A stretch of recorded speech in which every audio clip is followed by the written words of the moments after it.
Hello everyone, MonkeyKingHero today, and we're going to be discussing how to make vehicles. In retrospect, there are about 3 vehicles that you can actually make, but we're going to try and go through all of them for you so you can see what they all look like. So the first thing that we're going to make is obviously a car. Now, with all these vehicles, unfortunately, the only thing that you can do is essentially go in a straight line. In fact, you know what, we'll do the boat first while we're here. So the boat is pretty straightforward. We're going to just put down a dynamic foundation, which you need flexwood for.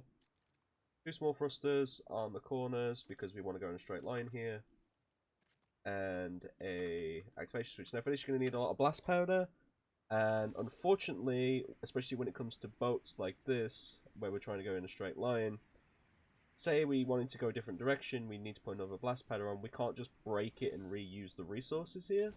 That's because with how this game works, if you break one of the thrusters, you don't get the resources back for thrusters for some reason, leaving you with essentially a dead boat unless you have multiple resources. This is the same for a lot of the things actually in vehicle creation, as you'll see right here. So we're going to use another foundation. Now, because of how this game works, it's on a 4x4 system. So because I want to go that way, I kind of can't go that way, unfortunately, with how this works without making a set thing. So for this, we're going to use wheels, which is again just flexwood, which is a 3rd tier item. We're going to put some small wheels on the structure. We're going to get 2 small thrusters, making sure that they're evenly split apart, like so. Because if not, we're just going to go around in circles. And then an activation switch.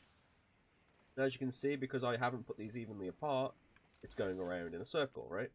So what we're going to do here is we're going to go and make another car. So stopping here, we're going to put the wheels perfectly this time on the sides. So one corner, one corner, one corner, one corner, and again we're going to put the thrusters.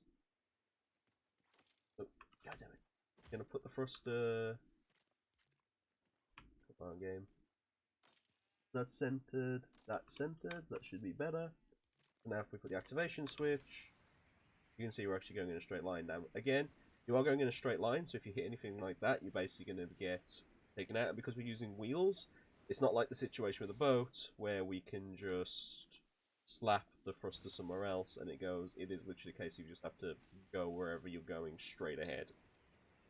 There's no other way around it, and unfortunately, that is pretty much all that the car can do. Now for the last one, there's no wolf here. We're going to use dynamic. We're going to quickly attach a couple of small balloons to set ourselves up. 4 balloons all in the corner, else you're going to be tilting offwards. Now, as you can see, we're not going anywhere because that's, again, yep, you guessed it, using an activation switch. And then this one, we're going to place these while in midair very carefully. I am holding the right mouse button here to try and click it on. Now that that's on, we're going to head off. So as you can see, we are now flying in the air. Now I'm sure you're wondering, again, if you want to change direction, you're going to have to brake them and then put new small thrusters down in the direction that you're doing. And if you want to get down from here, then you're going to have to be very, very careful. Either have a glider or pop a balloon, like so, on either end. And then, as you'll see, you'll slowly descend back to the ground. Very carefully. Like, if you pop more than one, and you're just going to go tumbling like this, just try and level yourself, as you can see here. And as you're falling, it should fall nice and easy. That helps.